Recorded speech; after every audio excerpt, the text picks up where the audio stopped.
Vida de Santa Catalina de Siena, escrita por su confesor, el beato Raimundo de Capua. Prólogo.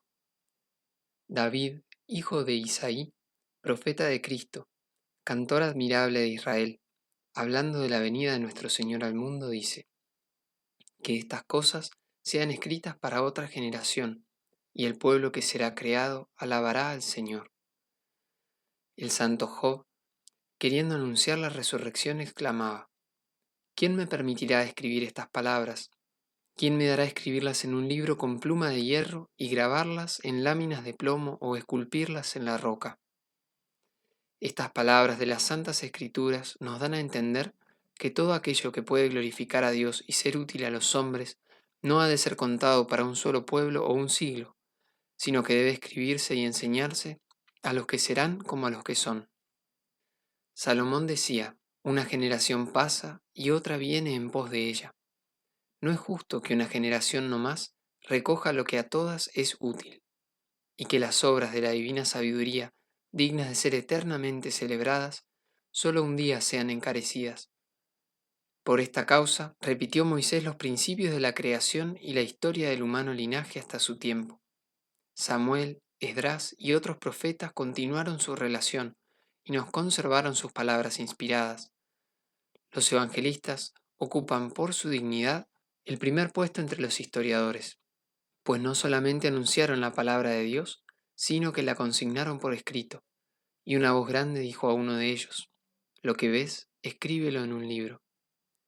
Yo, fray Raimundo de Capua, en el mundo apellidado de las Viñas, humilde maestro y siervo de la orden de predicadores, movido de las maravillas que yo mismo vi, me pongo a escribir hoy las acciones que ya he predicado, dignas de ser admiradas e imitadas, de aquella santa virgen llamada Catalina, nacida en la ciudad de Siena, provincia de Toscana, a fin de que no solamente los siglos presentes, sino también los futuros, oídas las maravillas que en ella obró el Señor, le alaben en sus santos, le bendigan según la muchedumbre de sus bondades, y se exciten a amarle sobre todas las cosas y con todas sus fuerzas, interior y exteriormente hasta el fin de la vida.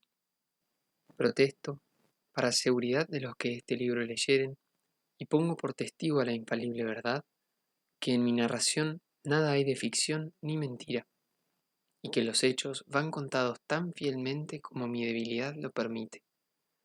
Para darles más autenticidad, citaré en cada capítulo los testigos de lo que se refiere, y se verá de dónde tomo lo que aquí presento para solas de las almas. Y porque todo debe hacerse en nombre de la Santísima Trinidad, he dividido este libro en 3 partes, la primera de las cuales contendrá el nacimiento, infancia y juventud de Catalina hasta su matrimonio místico con nuestro Señor. La segunda, sus relaciones con las almas desde el dicho matrimonio hasta su muerte. Y la tercera, los últimos momentos de su vida y los milagros que acompañaron y siguieron a su muerte.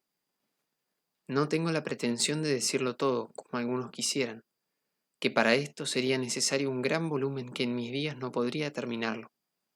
Añadiré luego el libro admirable de su doctrina que contiene sus diálogos y 21 oraciones. Que Dios me conceda acabar toda la obra en alabanza de la Santísima Trinidad, a quien sea honor y gloria por los siglos de los siglos. Amén. Primera parte. Capítulo 1. De los padres de Catalina y su condición social. Vivía en la ciudad de Siena, en Toscana, un hombre llamado Giacomo, descendiente de la familia de los Benencasa, un hombre sencillo, leal, temeroso de Dios y cuya alma no estaba contaminada por ningún vicio. Después de haber perdido a sus padres, se casó con una aldeana llamada Lapa, mujer que no tenía ninguno de esos defectos tan comunes en la actualidad.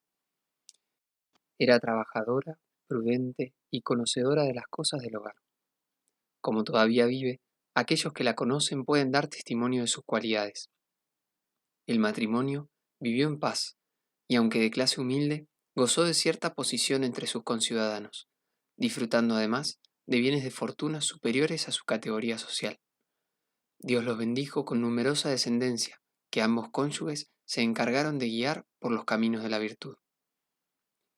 Como Giacomo, tenemos razones para creerlo, se encuentra gozando de la bienaventuranza, bien puedo yo aquí hacer su elogio. Lapa me ha asegurado que era de condición tan pacífica y tan moderado en sus palabras que jamás le hubió enojado, a pesar de haber sido muchas las ocasiones en que pudo haberlo estado. Y cuando algún miembro de su familia daba muestras de estar dominado por la pasión de la ira y se expresaba con palabras violentas, él siempre trataba de calmar a esa persona diciéndole alegremente: Vamos, vamos, no digas nada malo, y así podrá Dios darte su bendición. Habíale en cierta ocasión un conciudadano suyo injuriado gravemente, reclamándole una suma de dinero que él no le debía, y empleado la influencia de sus amigos para arruinarle. A pesar de esto, jamás quiso que en presencia suya se hablase mal de aquel hombre, y como Lapa manifestase en una oportunidad que eso no era una falta, él le reprochó dulcemente: Déjale, querida, en las manos de Dios. El Señor le hará comprender su error y acudirá en nuestra defensa. Pronto tuvieron realización estas palabras. La verdad se descubrió de una manera casi milagrosa. El culpable fue condenado y se reconoció la injusticia de sus acusaciones. El testimonio de Lapa está por encima de toda sospecha. Todos cuantos la conocen la creen incapaz de una mentira, por leve que sea ésta. Actualmente tiene 80 años y es tan sencilla y de conciencia tan recta que aunque quisiera mentir no podría hacerlo. Los amigos de Giacomo pueden también dar testimonio de su sencillez, de su rectitud y de sus virtudes. Era tan medida en sus palabras que en su familia, particularmente la parte femenina de ella, no podía tolerar la más ligera incorrección del lenguaje.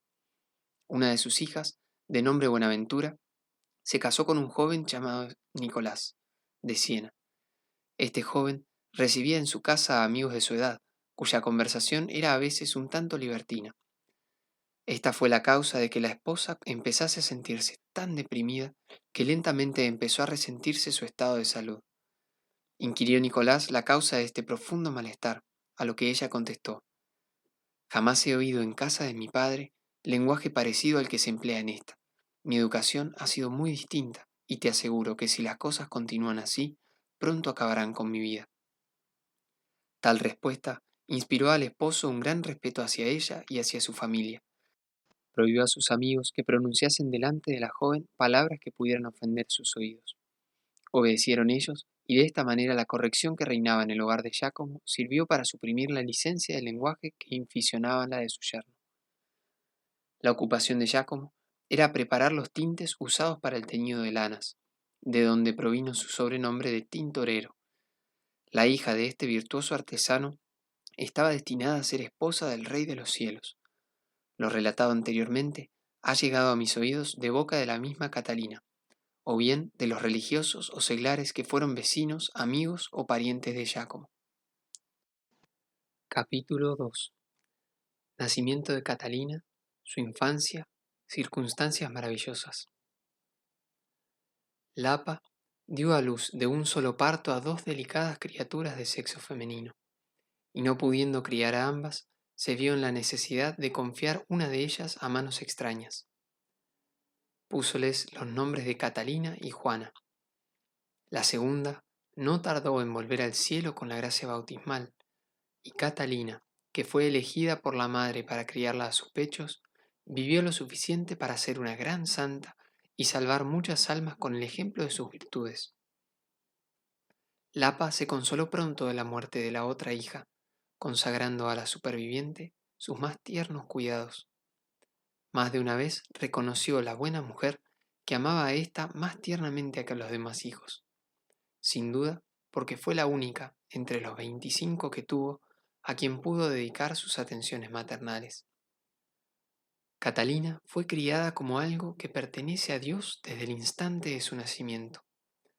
Tan pronto como pudo caminar por sí misma, se la disputaron parientes, amigos y vecinos para llevarla a sus casas, pues cuantos la veían instantáneamente sentían despertarse en ellos intenso cariño hacia la niña, y querían tenerla a su lado, para disfrutar de su discreta conversación y de las gracias infantiles que la adornaban.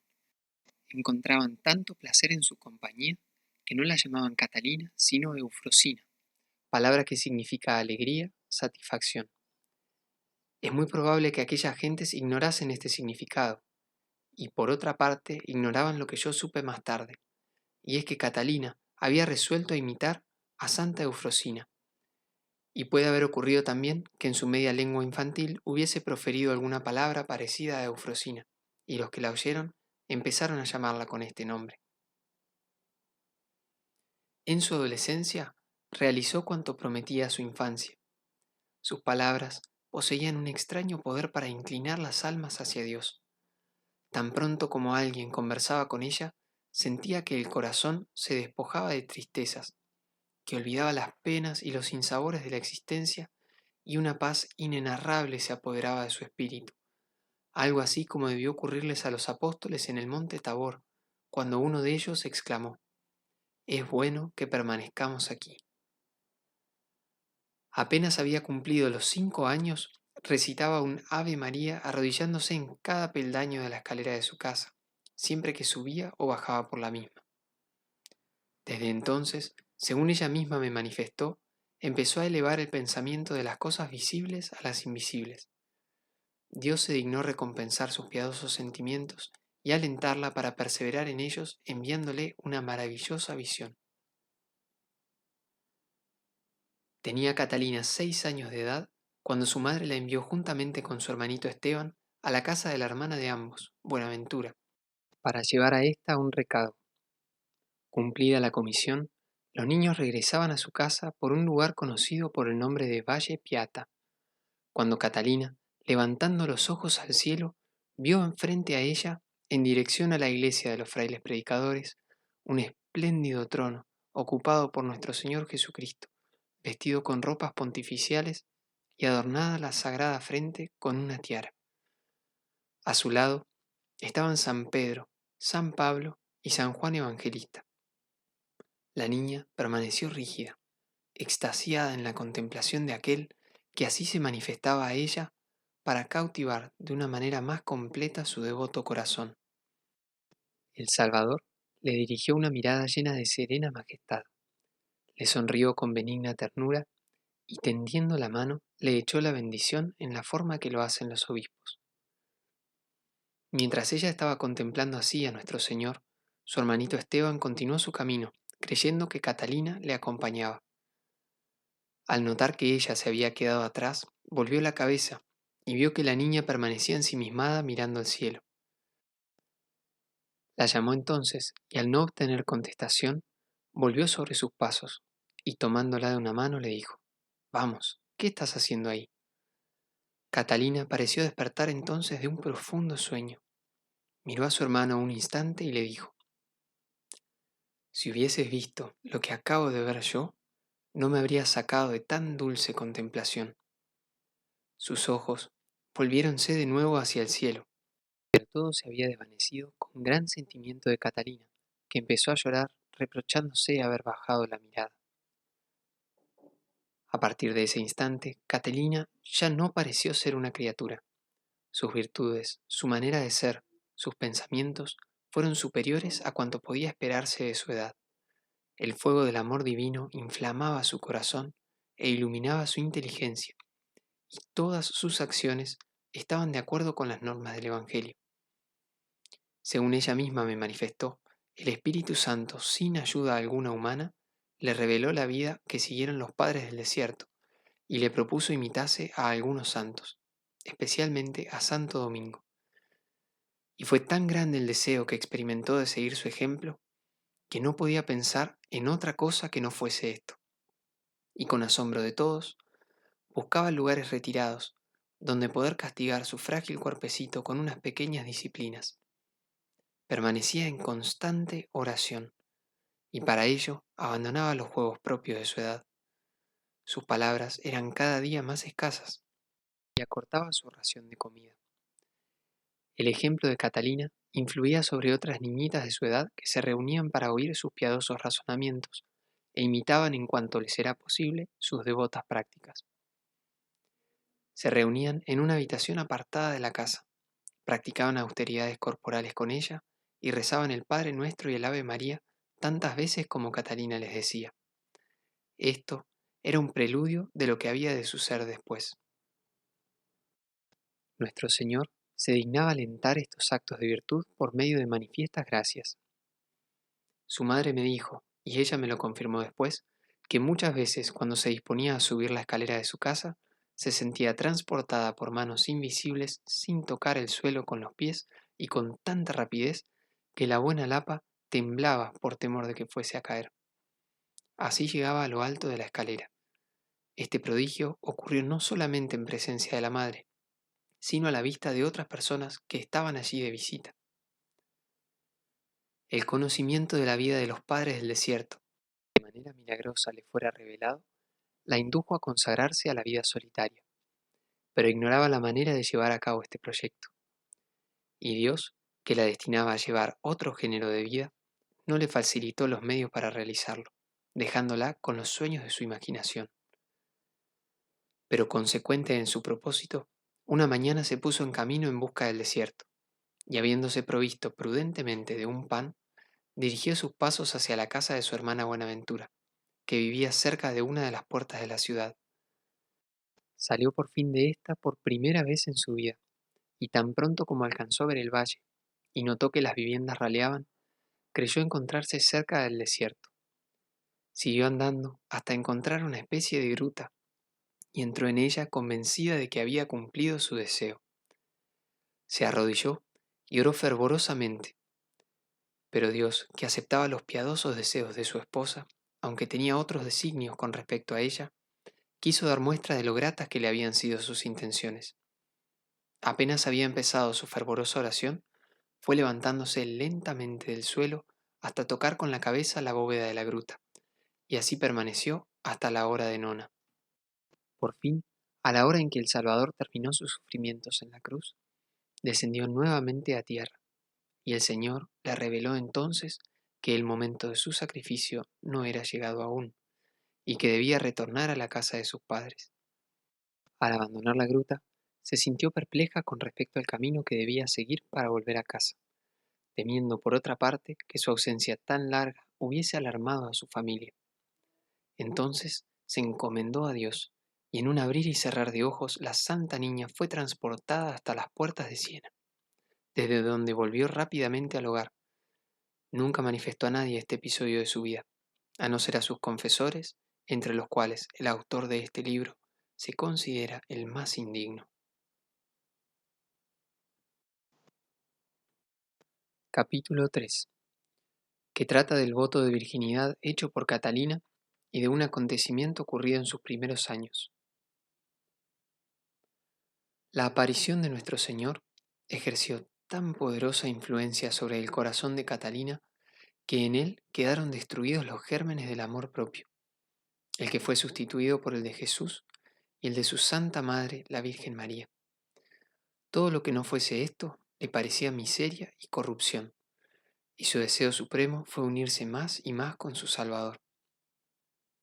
El Espíritu Santo le otorgó la gracia de hacerla comprender el grado de pureza de cuerpo y alma necesario para agradar al Creador, y ella deseó ardientemente poder consagrarle el tesoro de su virginidad. Pidió a la Reina de los Ángeles y de las vírgenes que intercediese ante Dios para que éste le diese la luz necesaria a fin de poder comprender lo que fuese más conveniente para la salvación de su alma, expresando al mismo tiempo sus deseos de practicar en la tierra un modo de vida propio de los espíritus angélicos. Repitió fervorosamente sus oraciones en este sentido durante largo tiempo, hasta que un día, inspirada sin duda por el Espíritu de Dios, invocó a la Virgen María y terminó su plegaria en la siguiente forma: Prometo a tu Hijo, y te prometo a ti, no aceptar jamás otro esposo y conservarme con todas las fuerzas de mi alma pura y sin mancha.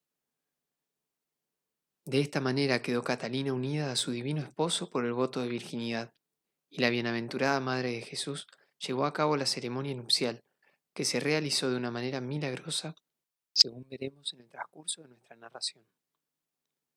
Después de este voto perpetuo, Catalina avanzó rápidamente en el camino de la santidad. Por imitación de Cristo, crucificó su inocente cuerpo y resolvió abstenerse en cuanto le fuese posible de toda clase de alimentos nutritivos. Cuando le servían carne, se la daba secretamente a su hermano Esteban o la ponía sin que la viesen en un lugar retirado. Continuó mortificando su cuerpo con las disciplinas, bien sola, bien en compañía de amiguitas de su misma edad. Sentía un celo ardiente por la salvación de las almas y una especial devoción hacia los santos, particularmente hacia Santo Domingo, cuya caridad apostólica le había hecho conocer al Señor. La niña avanzaba en edad, pero su fe, su esperanza y su caridad eran muy superiores a lo que podía suponerse dados sus tiernos años. Su manera de conducirse inspiraba el respeto y la admiración de las personas mayores. He aquí una anécdota que Lapa me ha relatado muchas veces. Apenas contaba Catalina 10 años de edad, cuando Lapa, que deseaba que se hiciese una misa en honor de San Antonio, la envió al cura de la parroquia para comunicarle sus deseos y le llevase al mismo tiempo unas velas y el estipendio correspondiente.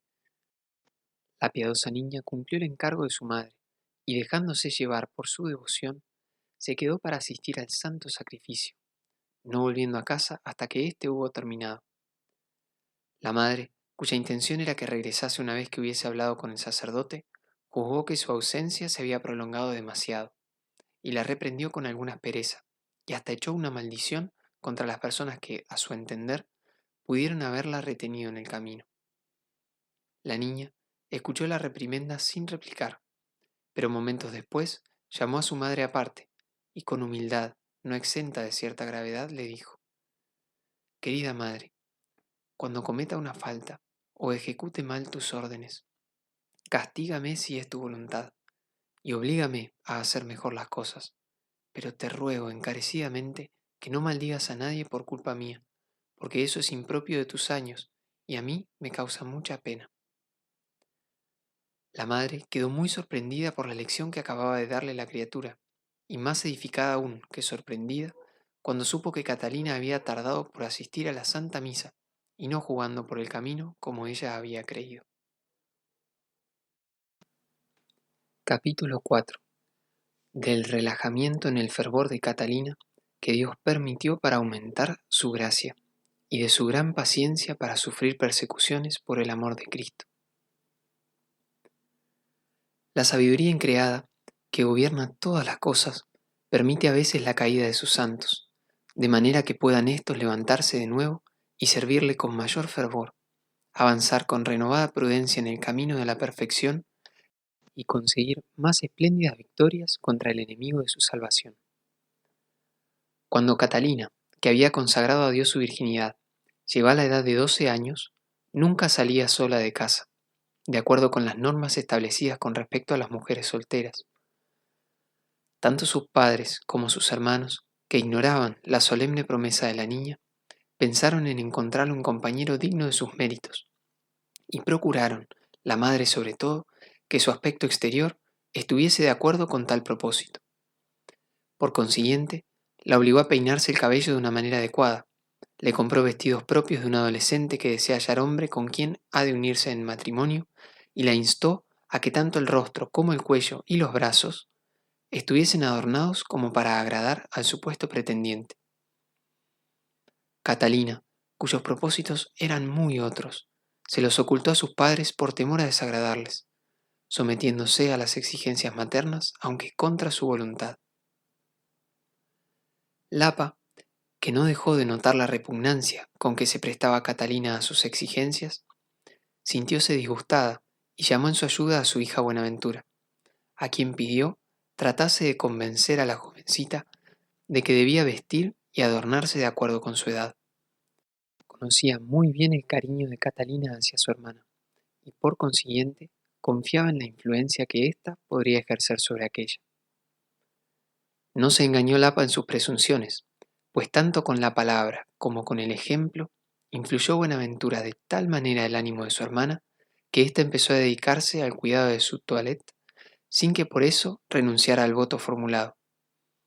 Posteriormente se acusó de esta falta con tantas lágrimas y sollozos que cualquiera hubiese creído que había cometido un gran crimen. Y ahora que esta flor preciosa ha sido trasplantada a los jardines celestiales, puedo revelar algunos secretos que redundarán en la mayor gloria de Dios y decir lo que pasó entre nosotros a este respecto. Esto ocurría siempre que hacía confesión general, en la que ella siempre daba señales de la más fervorosa contrición. Yo sabía muy bien que todas las almas santas descubren faltas donde en realidad no las hay, y que exageran mucho las imperfecciones que cometen. Pero como Catalina daba muestras de creer que había merecido la condenación eterna, yo pensé que era mi deber preguntarle si al obrar en aquella forma había renunciado a su voto de virginidad. Ella me contestó que no, y que ni siquiera se le había ocurrido semejante pensamiento. Entonces insistí, preguntándole si, sin desear quebrantar su voto de virginidad, había tenido la intención de agradar a los hombres en general o a alguno en particular, a lo que ella me contestó que nada había tan penoso para su espíritu como la vista de los hombres o el encontrarse con ellos. Cuando los aprendices de su padre que vivían en la misma casa de estos iban a donde estaba ella, con gran asombro de todos, huía como si se hubiese encontrado con una serpiente. Tampoco se sentaba a la puerta de la calle o se asomaba a las ventanas para ver a los que pasaban. Pues entonces, le pregunté yo, ¿cómo puedes creer que el cuidado que ponías en tu arreglo personal te haya hecho merecedora del infierno? Catalina me contestó que ella había amado excesivamente a su hermana al querer dar gusto a ésta antes que cumplir la voluntad del Señor, y entonces volvían a comenzar sus lágrimas. Y cuando le dije por fin que podría haber una imperfección, pero no el quebrantamiento de un precepto, ella exclamó, Señor, mi Padre Espiritual está disculpando mis pecados. Un ser que sin merecerlas ha recibido tantas gracias de su Creador, ¿puede ser tan vil y despreciable que haya perdido su tiempo en adornar su cuerpo miserable para agradar a una mera criatura?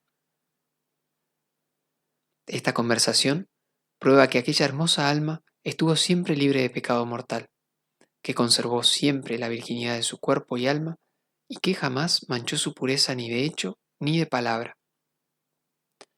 En todas sus confesiones generales, y lo mismo en las particulares, no encontré más faltas que las que acabo de relatar. Todo su tiempo estaba consagrado a la oración, a la meditación y a la edificación de sus vecinos. No se concedía más que un cuarto de hora de sueño por día. Durante sus comidas, si es que se merece este nombre la pequeña cantidad de alimento que tomaba, oraba y meditaba en lo que Dios le había enseñado. Sé, y de ello puedo dar testimonio ante la Iglesia, que durante el tiempo que duró mi conocimiento con ella, le era más penoso el acto de tomar algún alimento que lo es para el que está hambriento el verse privado de él. Es inconcebible que cometiese algún pecado un ser que tan continuamente estaba ocupado con Dios. Sin embargo, se acusaba con tanto dolor y conseguía encontrarse tantas imperfecciones que un confesor que no conociese a fondo su vida podría haberse engañado y encontrar pecados donde realmente no existían. Me he detenido tanto en esta falta de Catalina para poner de manifiesto hasta qué grado de perfección había llegado su alma. Buenaventura, que había conseguido que su santa hermana dedicase algún tiempo a los cuidados de su toilette, no logró inspirarle el deseo de complacer al mundo, ni que disminuyese el fervor de sus plegarias y meditaciones. Por otra parte, nuestro Señor no quiso permitir que su predilecta esposa fuese alejada de su corazón, y destruyó el obstáculo que se oponía a esta santa unión. Buenaventura, que inducía a su hermana a iniciarse en el camino de la vanidad, murió de parto en la flor de su edad. Su muerte contribuyó a que Catalina comprendiese más hondamente la vanidad de las cosas del mundo, y se consagró con renovado fervor al servicio de su divino esposo. De esta época data su devoción a Santa Magdalena, a quien pidió la gracia de una contrición semejante a la suya. Y como esta devoción fuese en aumento, nuestro Señor y la Virgen María le dieron a esta santa en calidad de madre y maestra, como más adelante se verá. El enemigo de la salvación, comprendiendo que sus estratagemas habían sido descubiertas y que aquella a quien deseaba perder había buscado refugio con mayor ardor que antes en el seno de su divino esposo, resolvió buscarle obstáculos en su misma casa y atraerla hacia el mundo por la violencia de sus persecuciones. Consecuente con su propósito, inspiró a sus parientes la determinación de obligarla a contraer enlace para llenar el hueco que había dejado en la familia la muerte de Buenaventura. Catalina, iluminada por la luz de lo alto, intensificó sus plegarias, sus meditaciones y sus austeridades, esquivando la compañía de los hombres y mostrando de todas las maneras a su alcance la inflexibilidad de su resolución de no entregar a un simple mortal el corazón que fuera ya aceptado por el Rey de los Reyes. Sus padres no perdonaron medio para vencer la resistencia de Catalina, y se pusieron en relación con un fraile predicador a quien confiaron, como amigo de la familia, la tarea de conseguir el consentimiento de la joven. Prometió él emplear sus buenos servicios para este fin, pero cuando hubo conversado con ella y la encontró tan firme, su conciencia le obligó a ponerse de parte de Catalina, y en lugar de seguir adelante con la misión que le fuera encomendada, le dijo: puesto que has resuelto consagrarte a Dios y los que te rodean se oponen a tu propósito, demuestra que tu vocación es irrevocable. Córtate el cabello por completo. ¿Acaso así te dejarán tranquila? Catalina recibió el consejo como venido del cielo. Tomó unas tijeras y se cortó sus hermosas trenzas, que ahora le eran odiosas, pues suponía que habían sido la causa de aquella falta que tanto la afligía. Cuando Lapa la vio con el velo que se puso para cubrir la ausencia de las trenzas, le preguntó el porqué de aquella novedad. Catalina, que no se atrevía ni a decir una mentira, ni a confesar lo que había hecho, contestó con un tono de voz que su madre no entendió lo que decía. Entonces tiró del velo y vio que la cabeza de su hija estaba despojada de sus hermosas trenzas. «¡Ah, hija, qué has hecho!», gritó la mujer indignada. Catalina volvió a ponerse el velo y se retiró en silencio. A los gritos de la madre acudió toda la familia, y cuando se enteraron de lo que había ocurrido, todos dieron rienda suelta a una violenta indignación. Esto fue la causa de una nueva persecución contra Catalina, más terrible aún que la anterior. Pero ella triunfó de todos con la ayuda del cielo, sirviéndole para unirse más a él. La abrumaron con palabras injuriosas y malos tratamientos.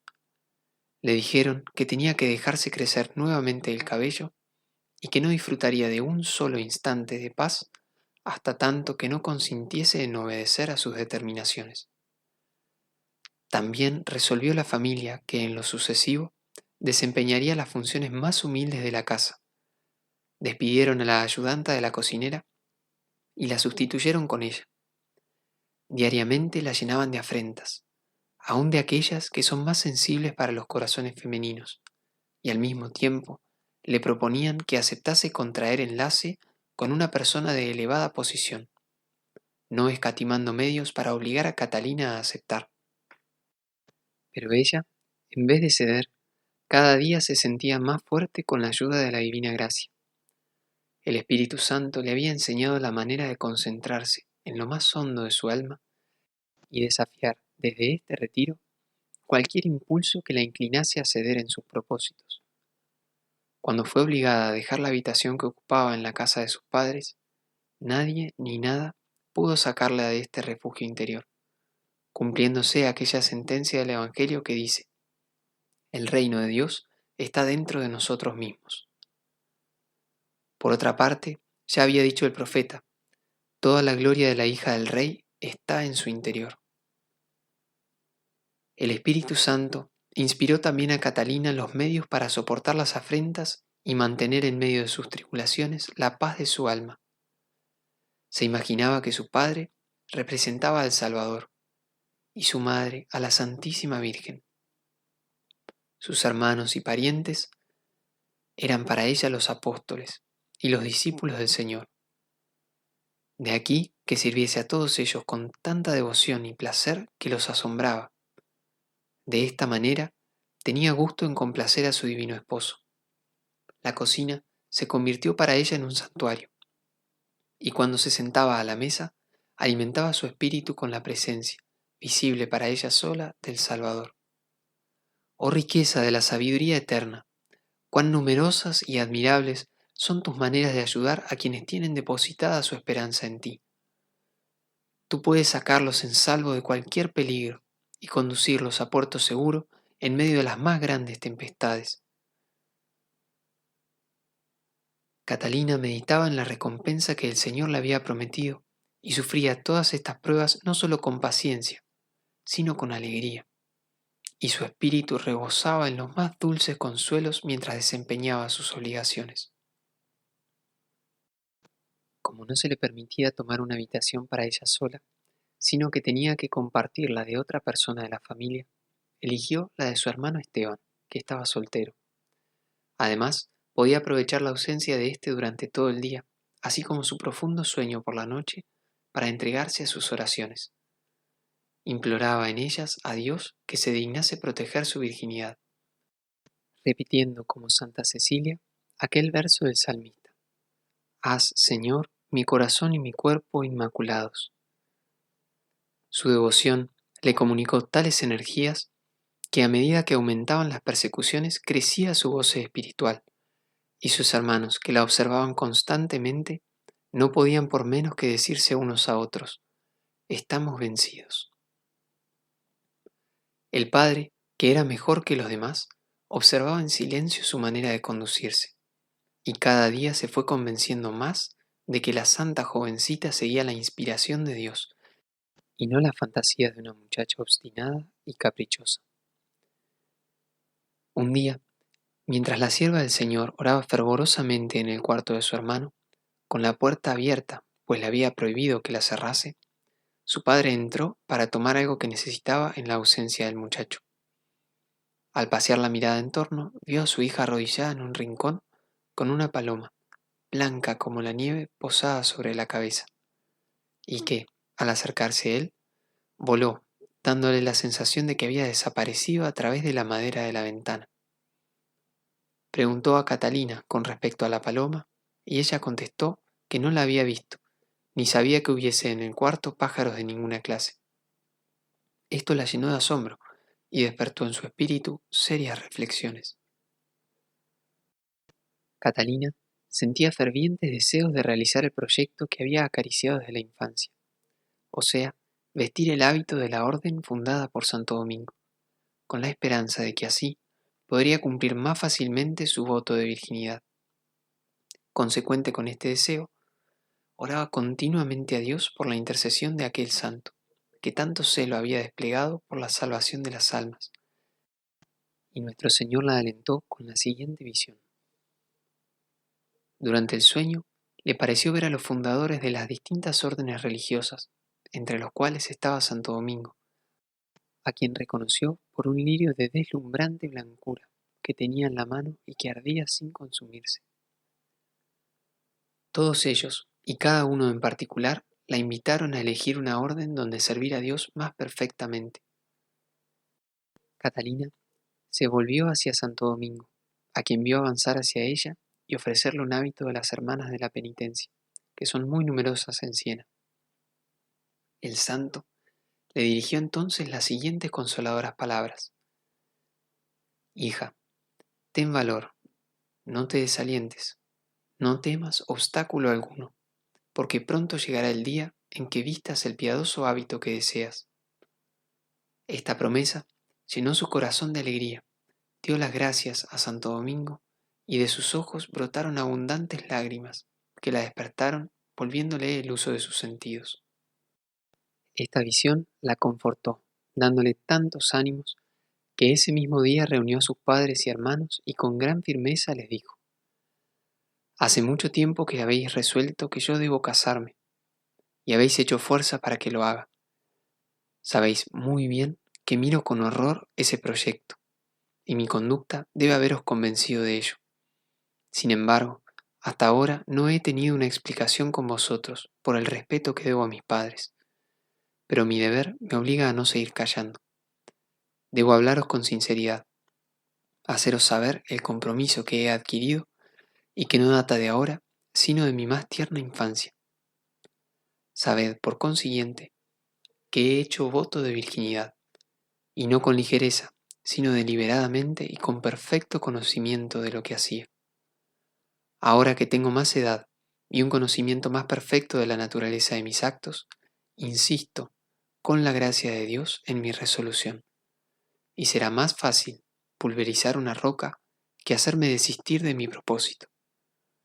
Renunciad, pues, a vuestros proyectos con respecto a mi enlace. Me es imposible satisfaceros con respecto a esto, porque antes se ha de obedecer a Dios que a los hombres. Si queréis retenerme en esta casa en calidad de sirvienta, desempeñaré las tareas que queráis imponerme, y estén a mi alcance. Si por el contrario queréis echarme de ella, eso no me hará cambiar mi resolución.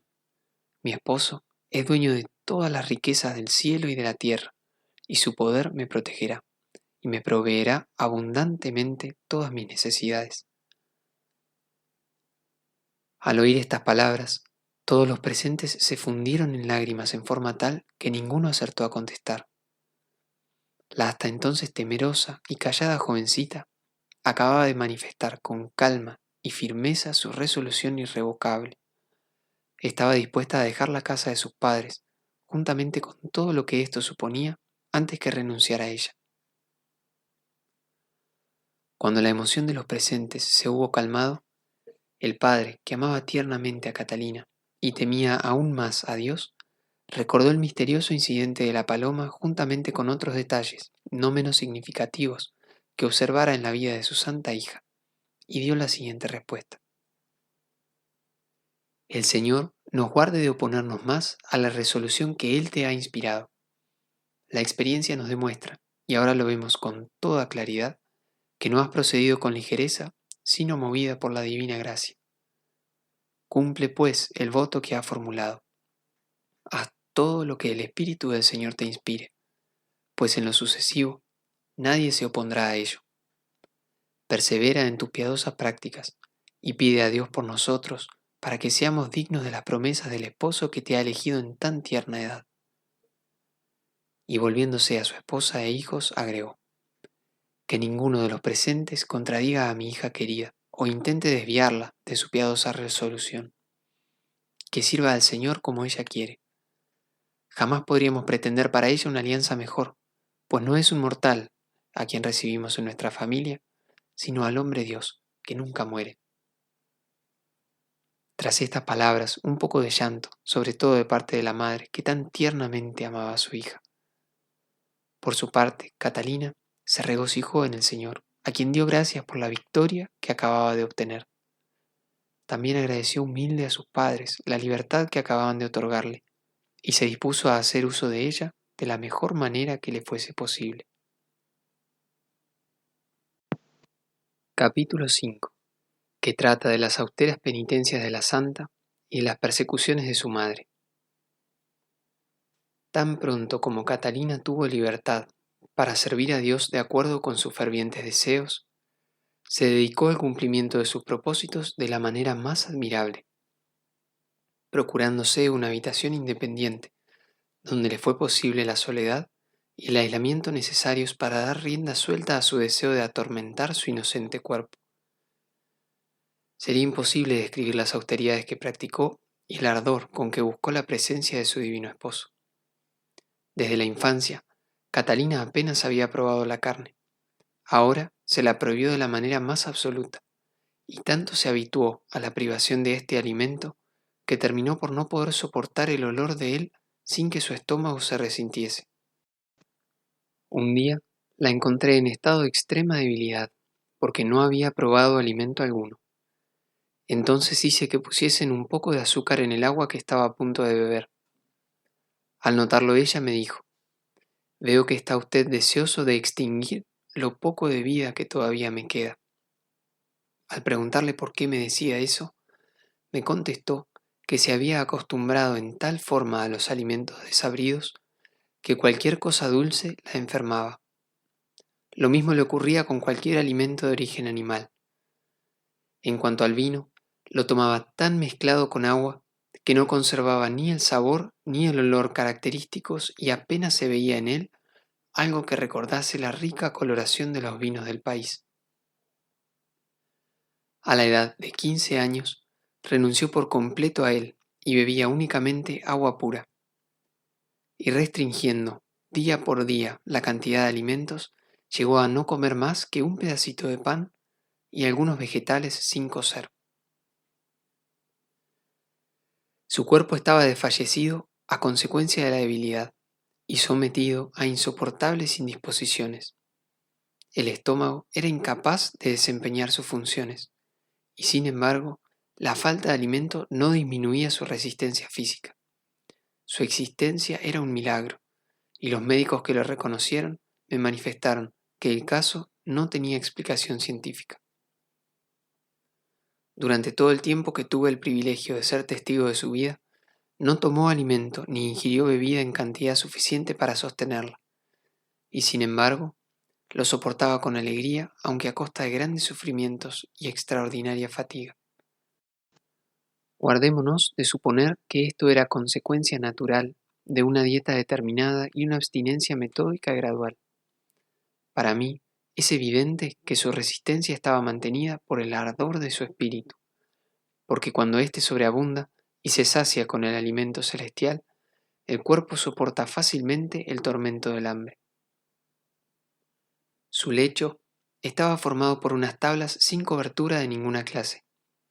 Sobre ellas se sentaba para meditar o se arrodillaba para orar, y por fin se tendía para dormir sin despojarse de ninguna parte de su vestido, hecho de lana en su totalidad. Usaba también, en calidad de camisa, un género tejido con crin, que después cambió por una cadena de hierro tan ceñida en torno del cuerpo que le penetraba en la carne. Esto lo supe por sus compañeras, que algunas veces se veían en la necesidad de sacársela a causa de la gran fatiga que le producía, y que en algunos casos hasta llegaba a producirle desmayos. Cuando ya en el ocaso de su vida aumentó su debilidad de una manera alarmante, la obligué, en virtud de la santa obediencia, a quitarse esta cadena que tan gran dolor le ocasionaba. Al principio, prolongaba sus oraciones hasta la hora de maitines. Más adelante, consiguió dominar el sueño en tal forma que solo dormía media hora día por medio, no permitiéndose ni siquiera este breve reposo, sino cuando la extrema debilidad de su cuerpo la obligaba a tomárselo.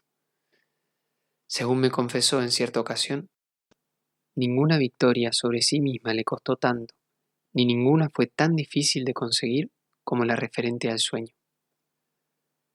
Si hubiese conocido personas capaces de comprenderla, habría pasado los días enteros con sus noches hablando de Dios.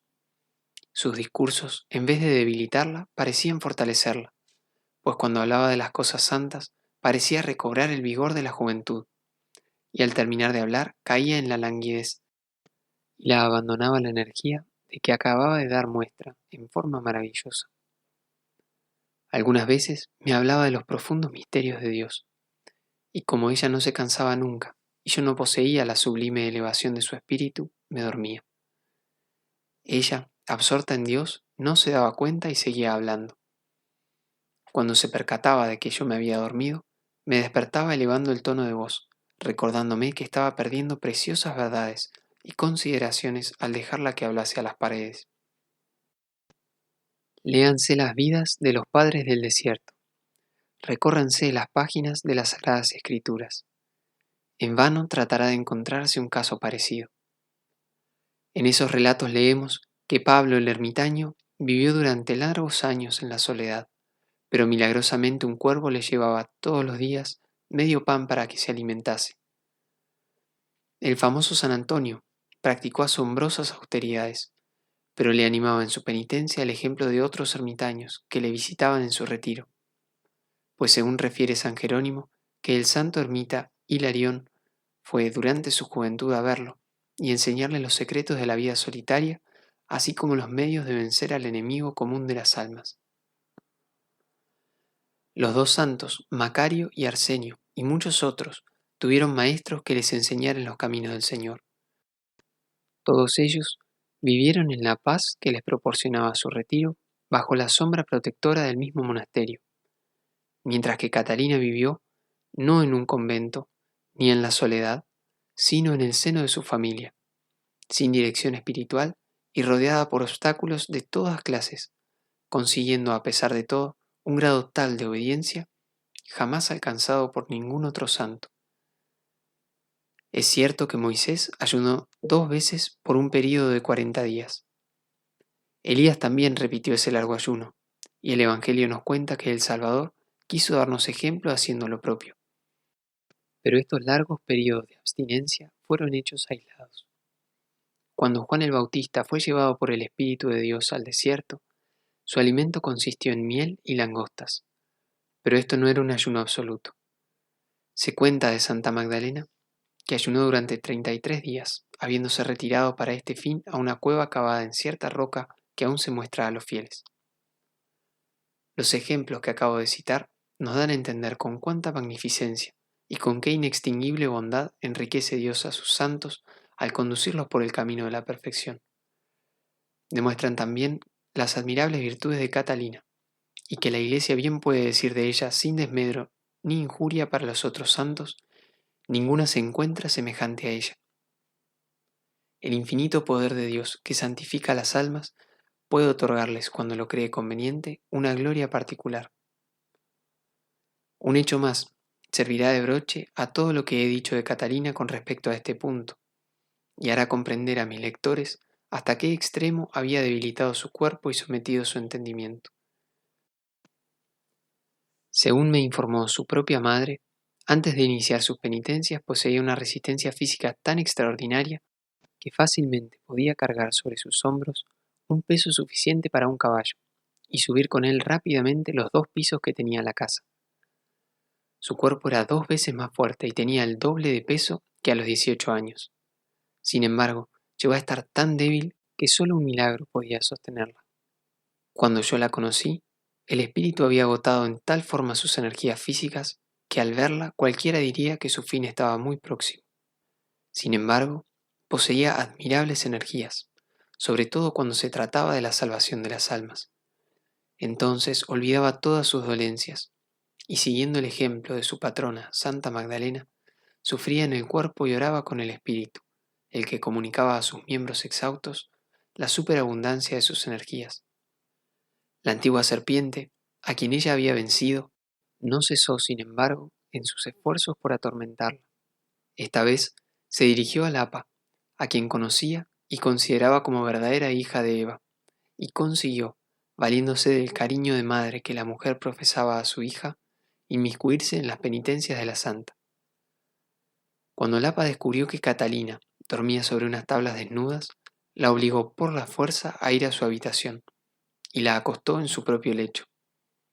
Entonces Catalina, dócil a las lecciones de la sabiduría, cayó de rodillas a los pies de su madre y con palabras llenas de humildad y de dulzura le pidió que no se enojase, prometiéndole que reposaría a su lado según su voluntad. Se acostó en un extremo del lecho, y cuando comprendió que su madre estaba dormida, se levantó furtivamente y volvió a sus devotos ejercicios. Esto no duró mucho, porque Satanás, irritado por la constancia de la santa, despertó a Lapa. En vista de esto, Catalina buscó el medio de dejar tranquila a su madre y al mismo tiempo satisfacer sus deseos de penitencia. Colocó debajo de la sábana, en el lugar que ella debía ocupar, 1 o 2 tablas, pero no pasaron muchos días antes de que la madre se diese cuenta. Y entonces, viendo que todos sus esfuerzos resultaban inútiles, terminó por decir a Catalina: «Veo que nada consigo, por consiguiente, haz lo que te dé la gana, pero al menos no me lo ocultes». Así pudo la santa seguir la inspiración divina. Capítulo 6, donde se trata de la prueba de las termas y de cómo consiguió tomar el hábito del glorioso Santo Domingo. Catalina reanudó sus piadosos ejercicios y hablaba continuamente a sus padres de los grandes deseos que tenía de entregarse más por completo a su divino esposo. También solicitó a las hermanas de la penitencia, que seguían la regla de Santo Domingo, que accediesen a recibirla entre ellas y le permitiesen vestir su hábito. Su madre, afligida por sus continuas solicitudes, y no atreviéndose, sin embargo, a oponerse directamente a sus deseos, trató de distraerla un poco de sus austeridades, y sin darse cuenta de ello, se convirtió en cómplice de Satanás, al proyectar tomar unos baños calientes y que Catalina la acompañase.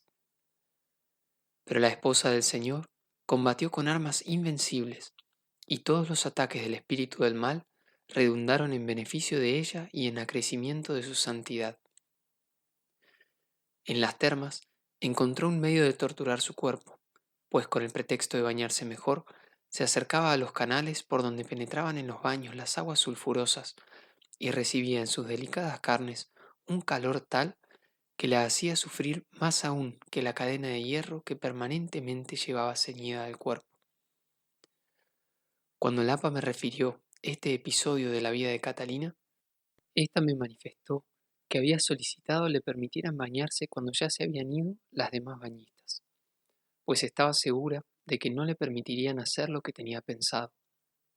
Y al preguntarle cómo había soportado semejante tortura sin morir, me contestó con una simplicidad de paloma que me dejó pasmado. Mientras estaba allí, pensaba en las penas del infierno y del purgatorio, y pedía a mi Creador, a quien tantas veces he ofendido, que se dignase aceptar, a cambio de los tormentos que tengo merecidos, los que yo sufría entonces voluntariamente. Y el pensamiento de que me hacía la merced de consentirlo me llenaba de tal consolación celestial que me sentía feliz en medio de mi dolor. Al regreso, intentó vanamente Lapa conseguir de Catalina que disminuyese sus penitencias, pero la santa hizo oídos sordos a las solicitudes de su madre y le pidió, en cambio, que insistiese ante las hermanas de la penitencia para que no continuasen rehusándole el hábito que tan ardientemente deseaba. Lapa, vencida por tales ruegos que se repetían diariamente, renovó su petición, contestándole las hermanas que no era costumbre dar el hábito a jóvenes doncellas, sino a viudas de edad madura que se habían consagrado a Dios. Estas religiosas no vivían en clausura, sino que cada una de ellas vivía en su propio domicilio. Lapa regresó a casa con esta respuesta, que indudablemente fue menos penosa para ella que para su piadosa hija. La esposa de Cristo no se intranquilizó por la negativa, confiaba en la promesa que había recibido del cielo y solicitó de nuevo su admisión. Dijo a su madre que no estaba desanimada y le pidió que hablase otra vez con las hermanas. Lapa accedió al fin a los ruegos de su hija, pero sin conseguir mejor resultado. Mientras tanto, Catalina había contraído una enfermedad que en aquel tiempo era muy frecuente entre las jóvenes de la región. La providencia tenía sus designios. Lapa quería tiernamente a todos sus hijos, pero de una manera particular a Catalina. Por consiguiente, la pobre madre permaneció sentada al lado del lecho de la enferma, suministrándole todas las medicinas imaginables y buscando la manera de consolarla. Pero Catalina, que en medio de sus sufrimientos perseguía con renovado ardor el objeto de sus deseos, aprovechó la oportunidad que se le ofrecía al ver a su madre tan solícita y dispuesta a otorgarle lo que le pidiese. Madre, le dijo dulcemente, si quieres que recobre la salud, trata de conseguirme el hábito de las hermanas de la penitencia. Estoy convencida de que Dios y Santo Domingo, que me inspiran ese camino, me llevarán a ellos y por consiguiente, tú no volverás a verme en esta vida si no sigo el camino que me han indicado. Lapa dio rienda suelta a las lágrimas al oír estas palabras de su hija, y como temía perderla, fue nuevamente a ver a las hermanas a quienes habló de una manera tan insistente y persuasiva que por fin consiguió que rectificasen su anterior resolución. Si no es de una belleza extraordinaria, la recibiremos en atención a usted, le contestaron.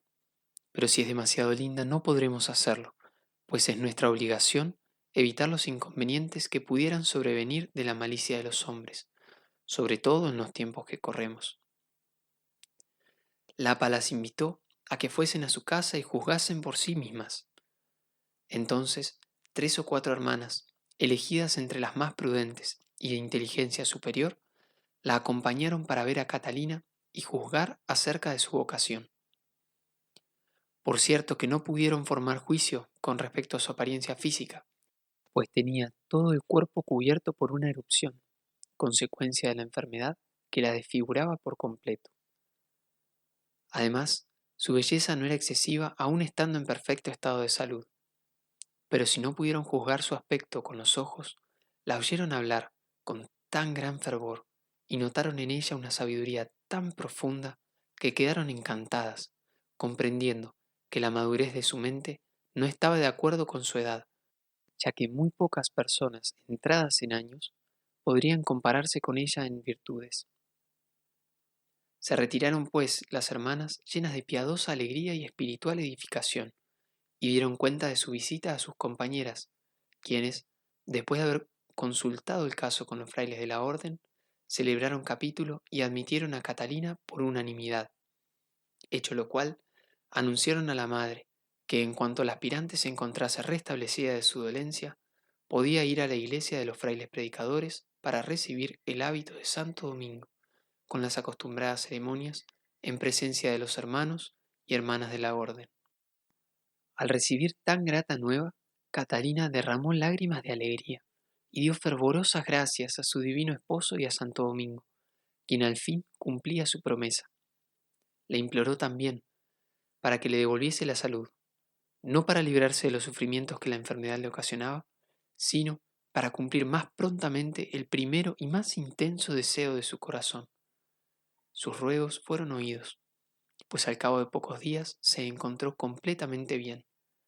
Dios no podía dejar de escucharla al pedirle que removiese un obstáculo que se interponía en el camino de su mayor gloria y que redundaría en el bien de un alma que le amaba tan tiernamente.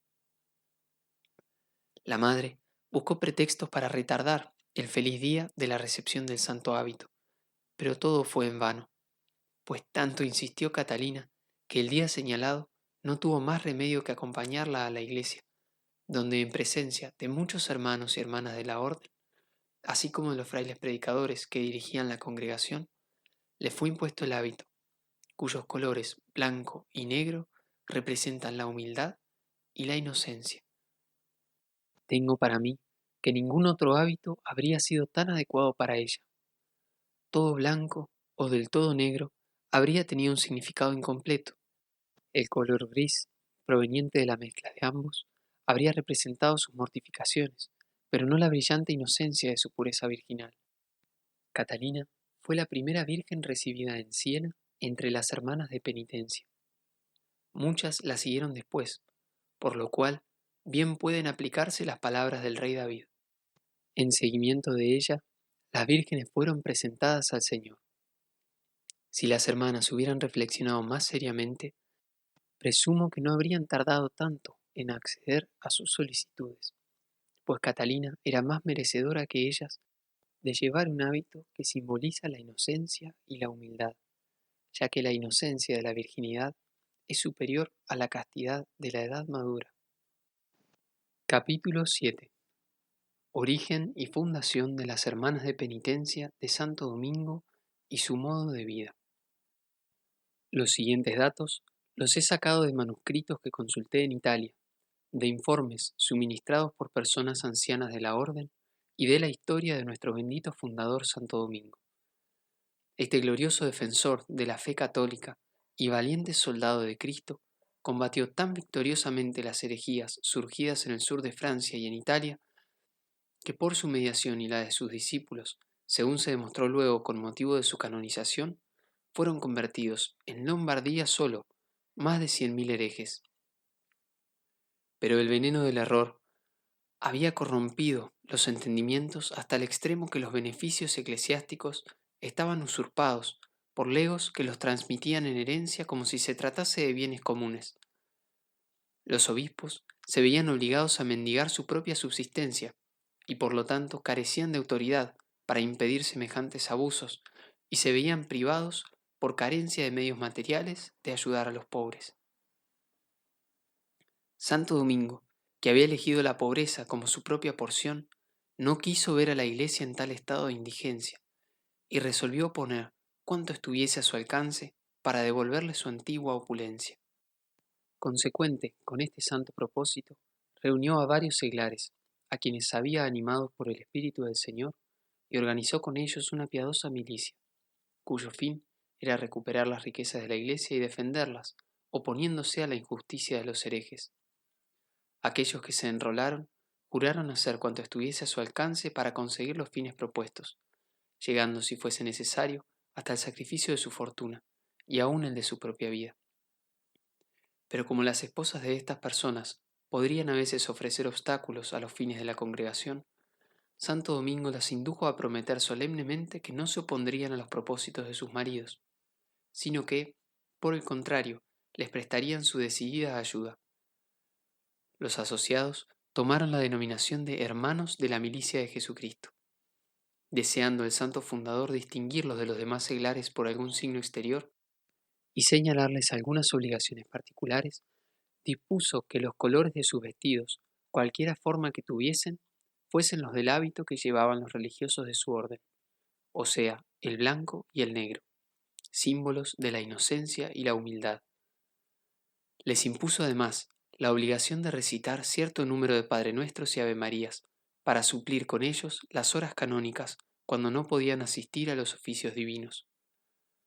Más tarde, cuando nuestro bendito Padre Santo Domingo había dejado la tierra para dirigirse a las moradas celestiales, y sus numerosos milagros decidieron a la Iglesia a incluir su nombre en el catálogo de los santos, los hermanos y hermanas de la milicia de Jesucristo resolvieron honrar el nombre de su fundador tomando el título de Hermanos de Penitencia de Santo Domingo. Por otra parte, los merecimientos del santo y el trabajo apostólico de su orden habían extirpado casi por completo la herejía. Los combates exteriores no eran ya necesarios, pero quedaba por vencer aún, mediante la penitencia, el enemigo interior de las almas, y de aquí que la nueva denominación fuese más adecuada que la anterior. Cuando el número de los frailes predicadores hubo aumentado, y Pedro, virgen y mártir, se manifestó entre ellos como una ardiente estrella al triunfar sobre sus enemigos, más con su muerte que durante su vida, la manada de lobos que desolaba la viña del Señor fue aniquilada, y Dios devolvió la paz a su iglesia.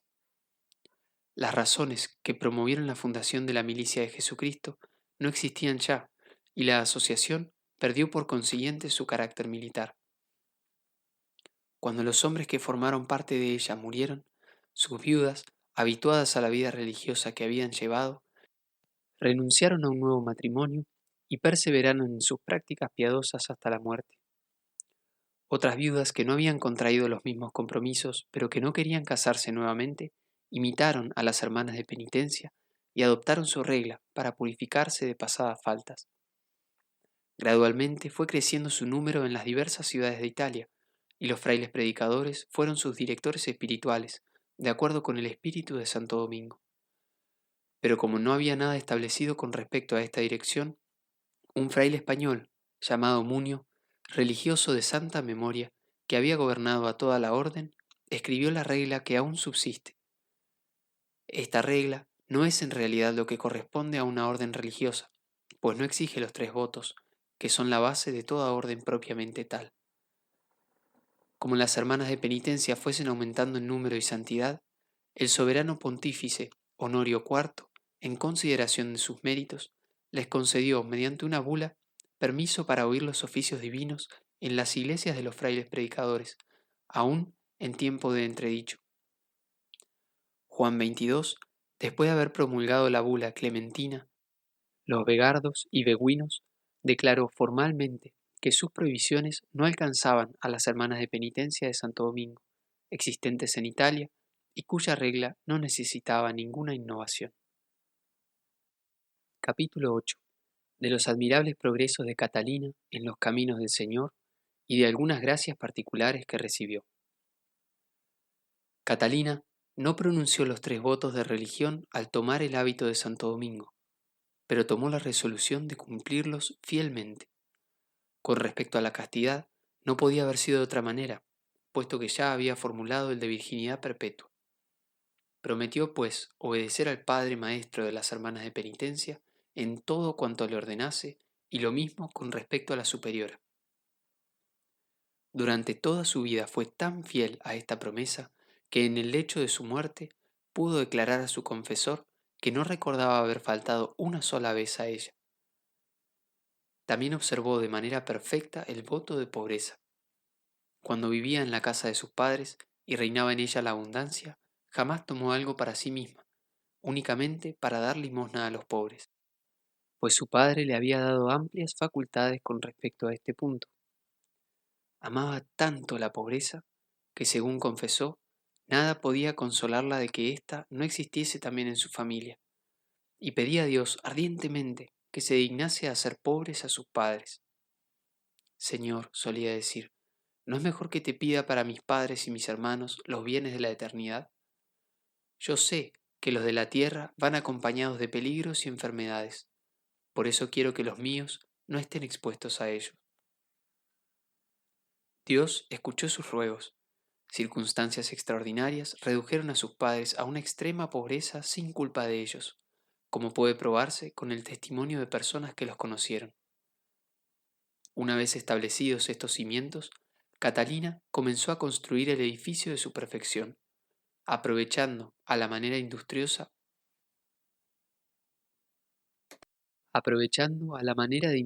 abeja cualquier ocasión que se le presentase para avanzar en él, y adoptando todos los medios posibles para hacer una vida más retirada y más unida a su divino esposo.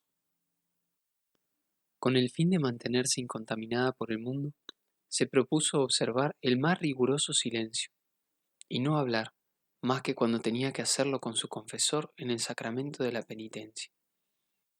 El confesor de Catalina que me precedió declaró por escrito que la santa observó esta resolución durante 3 años.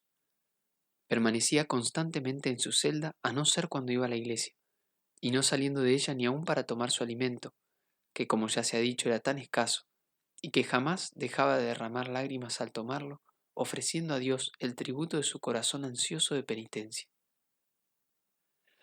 ¿Quién podría hacer un recuento de sus vigilias, sus plegarias, sus meditaciones y sus suspiros en la soledad de que ella supo rodearse en su misma casa, en medio del bullicio de la ciudad? Había ordenado su tiempo en tal forma que velaba mientras los frailes dominicos, a quienes ella llamaba sus hermanos, estaban entregados al sueño, y cuando oía el segundo toque de maitines, decía a su divino esposo: Señor, mis hermanos que te sirven han estado durmiendo hasta ahora, y yo estuve velando por ellos en tu presencia, pidiéndote que los preserves de las acechanzas del enemigo. Ahora que ellos se levantan para ofrecerte sus plegarias, protégelos y permite que tome un corto reposo. Entonces se tendía sobre sus tablas, usando como almohada un pedazo de madera. Aquel a quien ella amaba se recreaba con su fervor y la alentaba con nuevas gracias, no queriendo que su fiel cordero careciese de pastor y que un discípulo tan deseoso de adelantar estuviese sin un buen maestro. Él mismo se aparecía en la celda de Catalina y le enseñaba las cosas más convenientes para su adelanto espiritual. Tened la seguridad, padre, me dijo en una oportunidad, que nada de lo que sé concerniente a los caminos de la salvación me ha sido enseñado por un mero hombre. Fue mi Señor y Maestro, el amado esposo de mi alma, nuestro Señor Jesucristo, quien me lo reveló mediante sus inspiraciones y sus apariciones. Él me ha hablado lo mismo que yo os hablo ahora. Esto me lo dijo al comienzo de sus visiones, cuando las percibió mediante los sentidos externos, y temía ser engañada por Satanás. Pero nuestro Señor, lejos de ofenderse por este temor, ensalzó su prudencia. El viajero, le dijo, debe estar siempre en guardia, porque está escrito: bendecido sea el hombre que vive en el temor. Proverbios 28, versículo 14. Si tú lo deseas, te enseñaré a distinguir mis visiones de las del enemigo. Y como Catalina se lo pidiese ardientemente, nuestro Señor continuó: sería fácil iluminar tu espíritu directamente y mostrarte la manera de distinguir desde el principio cuál es el origen de tus visiones. Pero para utilidad y beneficio de los demás, te diré lo que enseñan los doctores a quienes he dado a conocer mi verdad. Mis visiones comienzan con el terror y terminan con la paz. Su llegada o su presentación es esperada con cierto amargor que poco a poco se va convirtiendo en dulzura. Lo contrario ocurre con las visiones del espíritu malo. comienzan siempre con cierto goce espiritual, pero siempre terminan sumergiendo al alma en la intranquilidad. Y esto es así porque nuestros caminos son diferentes. El camino de la penitencia y de los mandamientos aparece al principio áspero y penoso, pero a medida que avanza por él el espíritu, se va haciendo fácil y agradable. El camino del malo, por el contrario, es halagador en sus comienzos, pero no tardan en aparecer la tribulación y el peligro. Te daré una señal más que es infalible. Mis visiones hacen humilde al alma que las recibe, pues les hacen comprender lo indigna que es de ellas. Pero como el demonio es el padre de la falsedad y el príncipe del orgullo, solamente puede dar aquello que posee, y sus visiones siempre engendran en el alma cierta estimación de sí misma, que le excita a la vanidad. Examínate por consiguiente con minuciosidad, y ve si tus visiones proceden de la verdad o del extremo opuesto. La verdad excita la humildad, la falsedad crea el orgullo. A partir de este momento, sus visiones celestiales y sus comunicaciones con nuestro Señor se multiplicaron en forma tal que la más animada conversación entre dos amigos entrañables no bastaría para dar una idea del intercambio de pensamientos entre Catalina y su divino esposo. Sus oraciones, sus meditaciones y su lectura espiritual, sus vigilias y su corto reposo, todos estos actos estaban bendecidos por la divina presencia. Estas relaciones sobrenaturales son la causa y origen de su abstinencia, de su admirable doctrina y de los milagros obrados por su intercesión, y de los cuales Dios se dignó hacernos testigos durante su vida. En el principio de mi relación con ella, había oído tantas cosas maravillosas referentes a su vida que vacilé bastante antes de creerlas. Dios permitió que así fuese para mayor bien. Intenté, de todas las maneras posibles, descubrir los medios de asegurarme de si los fenómenos extraordinarios que se operaban en ella provenían de Dios o de cualquiera otra causa, es decir, si eran verdaderos o falsos. He encontrado, especialmente en las mujeres, a muchas personas de fantasía desbordada, cabezas que se trastornan con facilidad y que por consiguiente están más expuestas a las seducciones de Satanás. Ciertos detalles me llenaban de turbación, y sentí el deseo de verme asegurado por aquel que no puede engañarnos ni engañarse. Pensando en esto, se me ocurrió de pronto la idea de que si podía obtener de Dios, por la intercesión de Catalina, una contrición por mis pecados superior a la que sentía habitualmente, esto sería un signo indudable de que todo lo que ocurría era proveniente del Espíritu Santo. Pues nadie tiene una verdadera contrición si Dios no se la inspira. Y aunque ignoramos si somos dignos de odio o de amor, la contrición del corazón es señal y prueba de que estamos en la gracia del Señor. No dije a nadie una sola palabra acerca de los pensamientos que me preocupaban, y pedí directamente a Catalina que se dignase obtener de Dios la remisión de mis pecados. Ella me contestó con alegría llena de caridad que cumpliría mi encargo, y entonces yo agregué que para quedar tranquilo y saber que mis deseos habían quedado satisfechos, quería tener una prueba, a saber, una contrición extraordinaria de mis pecados. Ella me aseguró que la conseguiría, y al día siguiente, mientras estaba conversando conmigo, su mente se volvió insensiblemente hacia Dios y empezó a hablar de la ingratitud de que damos muestras cuando ofendemos a nuestro Señor. Mientras hablaba, yo tuve una clara y distinta visión de mis pecados. Me vi, despojado de todas las cosas, en la presencia de mi juez, y sentí que merecía la muerte, como la merecen los malhechores cuando son juzgados por la justicia de los hombres. Vi también la bondad de mi juez, quien por su divina gracia me había llamado a su servicio, y reemplazado la muerte por la vida, el temor por la esperanza, la tristeza por la alegría, la vergüenza por la gloria. Estas visiones mentales triunfaron en tal forma sobre mi dureza de corazón que comencé a derramar torrentes de lágrimas por mis pecados, llegando a hacerse tan profundo mi dolor que pensé que iba a morir a consecuencia de él.